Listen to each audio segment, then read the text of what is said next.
Hey, hey, hey. How's it going?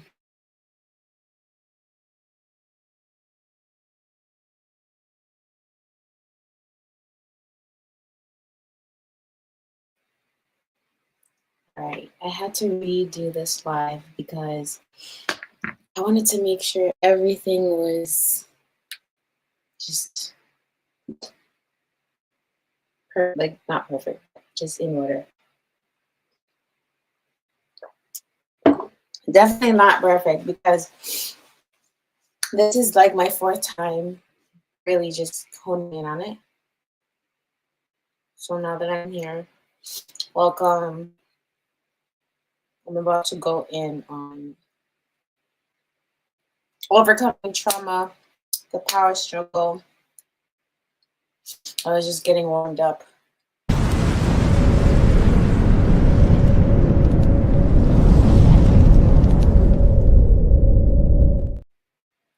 Oh my goodness, I was muted again.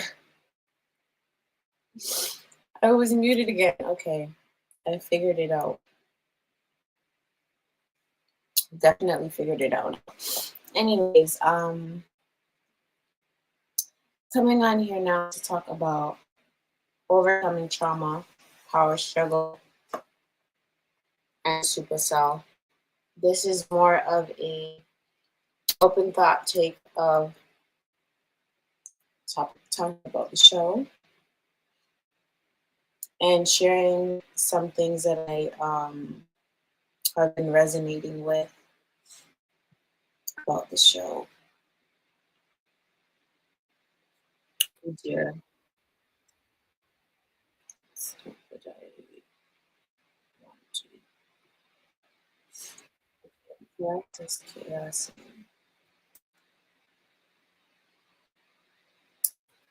Um, this is not Supacell.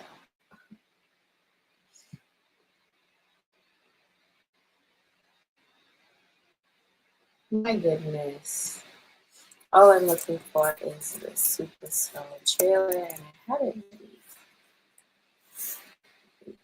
Sometimes things happen. So, anyways, Supacell now is this show filled with action-packed drama and a lot of amazing messages. Right? It's a real show because it shows the real of people's lives and it shows the real of the fact that just the awareness of the song based on the main character Michael, as you see here with his fiance.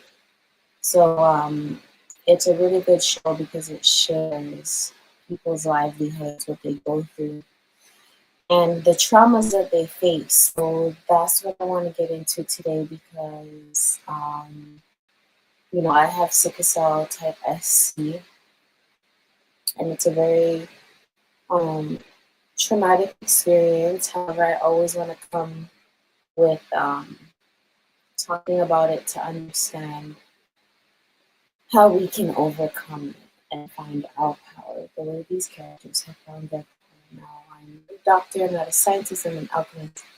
Always take advice from your professional healthcare providers at all times, especially your mental health care providers at all times, not especially, but as well. um, so, yeah, I really just want to share my thoughts about the show and the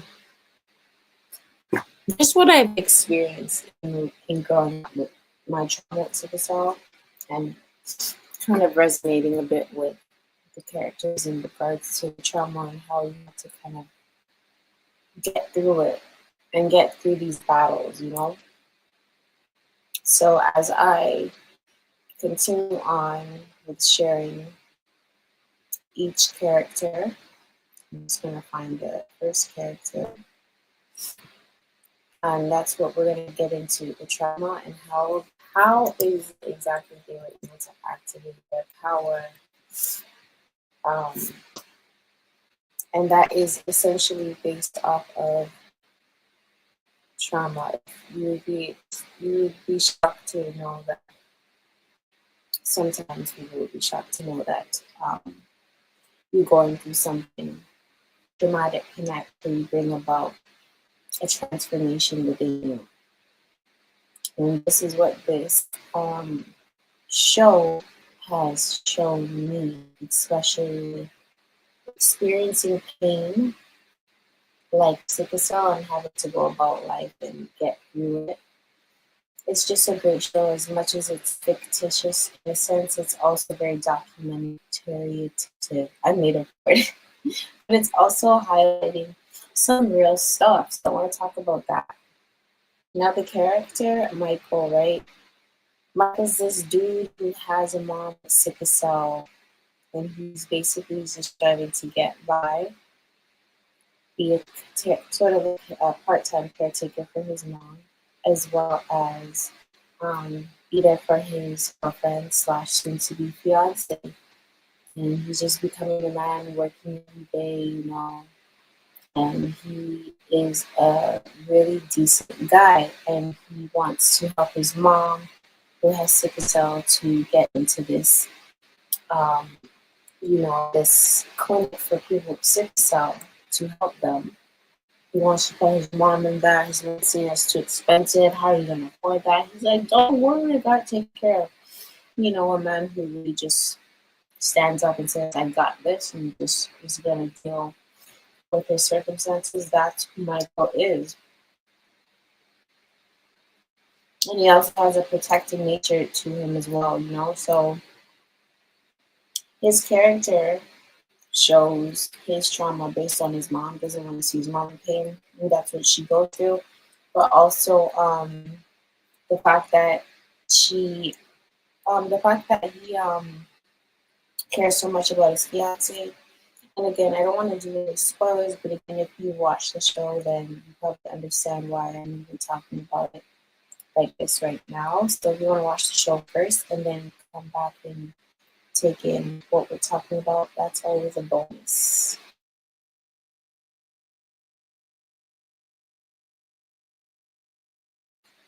So Michael now gets activated. His powers get activated through almost getting, and he had to deal with, some thugs, some gangsters who took and tried to, I don't want to say too much on YouTube because I know it's very sensitive, but, tried to, and that's when that's when his powers activated. That's when it became into his superpower, which is teleportation and time control.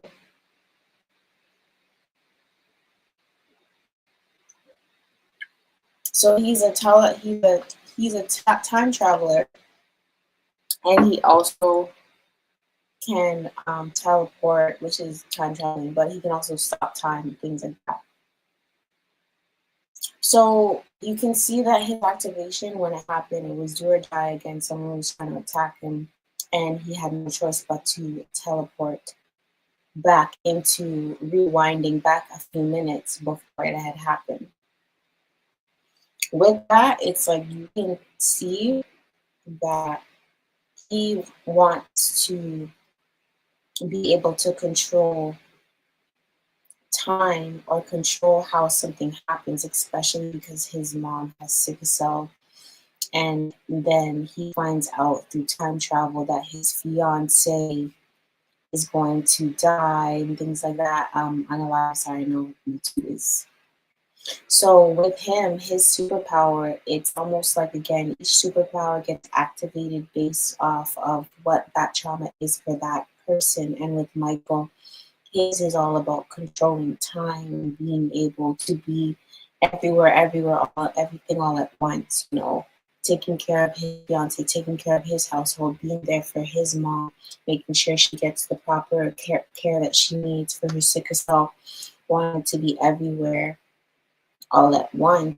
That power activated within him, especially because he has so much to be as a man, to live for not only himself but for his wife and for his fiance and for his mom and things like that. So it kind of shows you like how his power personally got activated. So now if we want to get into the next character, the next character we can talk about is Andre. Now Andre, he has a different set of trauma. Now, this is not about comparing trauma, saying whose trauma is worse. This is about just looking at trauma and seeing how it can affect someone, or how it can also, again, how in this case has activated their powers. So with Andre now, he just got out of prison, he just got out of jail.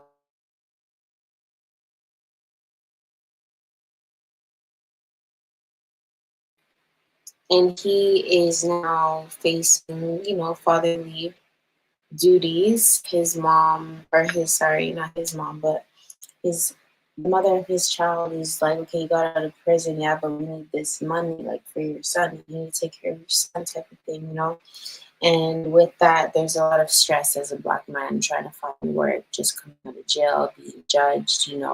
He goes to apply for this job. He's a black man, owns the store, and the black man judges him. He's like, I can't have you here, you're a criminal.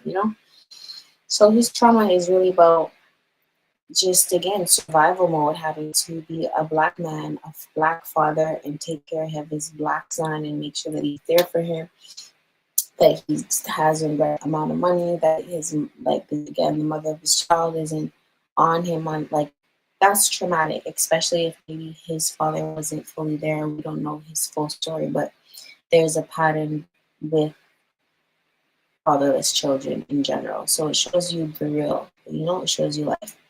So with his trauma now, he gets activated based off of anger, survival mode, frustration, him going to the bank and seeing that he has no money. It gets him so angry to the point now where he punches the ATM, it cracks open, all the money falls out, and that kind of it gives him a solution to his problems, right? So his trauma, again, based off of survival, having to be a black man, black father with a black son, being, kind of screwed over because he ended up going to prison for his best friend who, didn't have he didn't back him up, right? So he took the fall or whatever, right? So all of these traumatic experiences, which I can imagine too in prison, it's very traumatic. But he's going through, and he now gets activated with his powers through that trauma, through that survival, through that anger, and based on the fact that he has to be strong. As a black man, you have to be strong. You got to be able to defend yourself, because they already beat them down within how systems are made, right? I'm talking about in reality and then in this fictitious story when it's showing you the real of, if you get beat down, you would want to be strong. You would want to be able to pick up a car and throw it and have that type of power. So Andre, with Andre now, he gets this super strength, right? So his trauma is activated based off of wanting to be stronger, wanting to be able to push through, to be able to move obstacles, move mountains, get through these obstacles. So that's kind of how Andre's power is activated in a sense. Now you have Sabrina.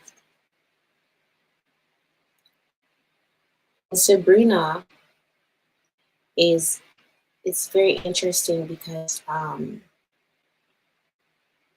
of these powers are based off of an emotion, right? I was in talk about that after, but we can get into that. So with Sabrina now, her trauma, we don't fully know all of her story growing up, right? But remember, all these characters have parents with sickle cell, so that in itself is traumatic. But also Sabrina is the older sister.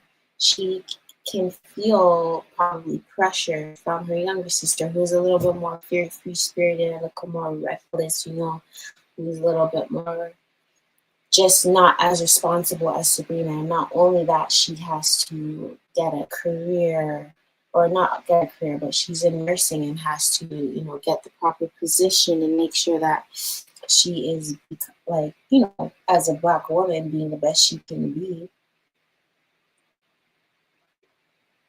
And then on top of that, wanting a loving relationship, a trusting relationship, a loyal relationship, there is an emotional pressure there for her as that character, where again, she's the older sister, she's got to be the responsible one, she's got to take care of the house, because her and her sister don't live with their parents, so she again has to have this responsibility, and then she's trying to accomplish her goals, and there's just a lot of pressure.